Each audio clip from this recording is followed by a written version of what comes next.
Sir ఏమైనా subsidy ఇస్తారా మాకు తెలిస్తే చెప్పండి, తెలుసుకోకపోతే తెలుసుకొని చెప్తామని చెప్పండి, తప్ప అంతా కాదు. అంతేగాని మీరు చేయలేపారు, మీరు ఏం చేస్తారో వ్యవసాయానికి మీరు ఏం చేస్తారో తెలుసు. నేను సూటిగా మంత్రిగా అడుగుతున్న ఒకే విషయం, ఏదైతే క్లస్టర్స్ అని మీరు చెప్పారు సంతోషం, ఆ క్లస్టర్స్ కి కేంద్ర ప్రభుత్వం ఒక ఉంటే చెప్పండి, తర్వాత చెప్పండి, పర్వాలేదు, మాకేమీ అభ్యంతరం లేదు. కానీ విమర్శలు పోదామంటే విమర్శలు డిస్కస్ చేసుకుందాం, ఆ చర్చల్లో డిస్కస్ చేసుకుందాం. అడిగిన దానికి సమాధానం కేంద్ర ప్రభుత్వం వచ్చి క్లస్టర్స్ ఇస్తాన్నారు. ఉదాహరణకు వచ్చి మన ఉత్తరాంధ్రకు వచ్చి జీడికి వచ్చి క్లస్టర్ కింద రికగ్నైజ్ చేస్తామని చెప్పారు సంతోషం. దానికి కేంద్ర ప్రభుత్వం ఇస్తుంది మార్కెట్ ఇంటర్వ్యూస్ ఇస్తారా, లేదు టెక్నాలజీ సపోర్ట్ చేస్తారా, లేదు ఫైనాన్షియల్ సపోర్ట్ ఏమైనా చేస్తారా, ఏమి చేస్తారా అనేది ఏమైనా తెలుసుంటే చెప్పండి. అంటే లేదు ఇన్ఫర్మేషన్ లేకపోతే తర్వాత చెప్పండి, పర్వాలేదు. అంతేగాని మీరు ఉన్నప్పుడు చేస్తాం, మేము ఉన్నప్పుడు ఏం చేస్తాం, మీరు ఎవరికంతా చెప్పుకోవడానికి సమయం ఉంది, చెప్తాం. దయచేసి మీ దొరకతో సూటిగా ఆ ప్రశ్న వరకే చెప్పానండి. అందుకని కవిని అలా మా చెవులు గింగులు మంటున్నాయి. వెనకున్న సభ్యులు కేంద్ర ప్రభుత్వం నుంచి వచ్చినటువంటి పథకాలకు ఏమైనా సబ్సిడీ ఉందని అడిగారు అధ్యక్ష, రికార్డు అది ఉంది, మీరు కూడా విన్నారు. అడిగితే చెప్పాను 40%, 60% ఉంది, గత ప్రభుత్వంలో వాడుకోలేదు, మేము వాడుకున్నామని చెప్పాం. రెండవది క్లస్టర్స్ అధ్యక్ష, ఇది కొత్త విధానాన్ని మొన్న బడ్జెట్లో పెడితే మేము క్లస్టర్లుగా ముందు రెడీ చేసి ప్రపోజల్స్ పంపించాం. ఈ క్లస్టర్స్ కి కేంద్ర ప్రభుత్వం ఏ విధంగా సహాయం చేస్తుందో వారి బడ్జెట్ సెకండ్ సెషన్ అవుతుంది. ఇది అయిన తర్వాత మన గైడ్ లైన్స్ వస్తాయి.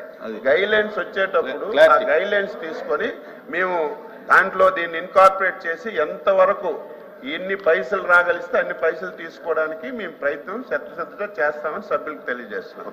అధ్యక్ష 11 కూర్చోండి. కడప జిల్లాలో పెద్ద ఎత్తున ఉద్యాన పంటలు వేస్తారు, కానీ కడప జిల్లాను మీరు ఎందుకు ఎక్స్క్లూడ్ చేశారు? ఏదైనా రాజకీయ కారణం ఏమన్నా ఉందా?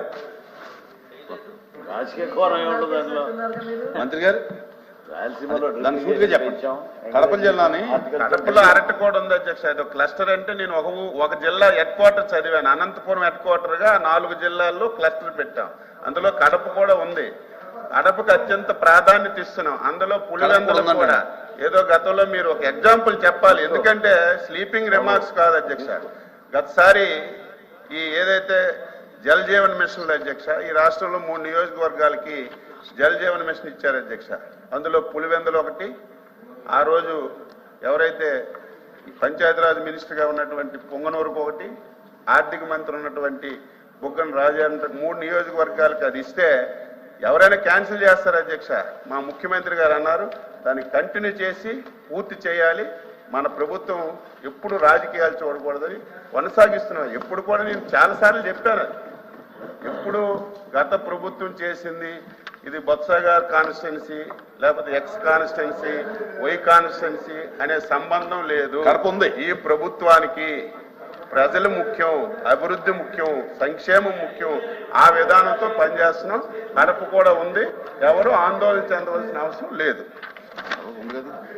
ఓకే, ఈరోజు ఉదయం 11:30 శాసనమండలి సభ్యులందరికీ శాసనమండలి ప్రాంగణంలో గ్రూప్ ఫోటో ఉన్నందున సభ్యులందరూ తప్పనిసరిగా హాజరు కావాల్సిందిగా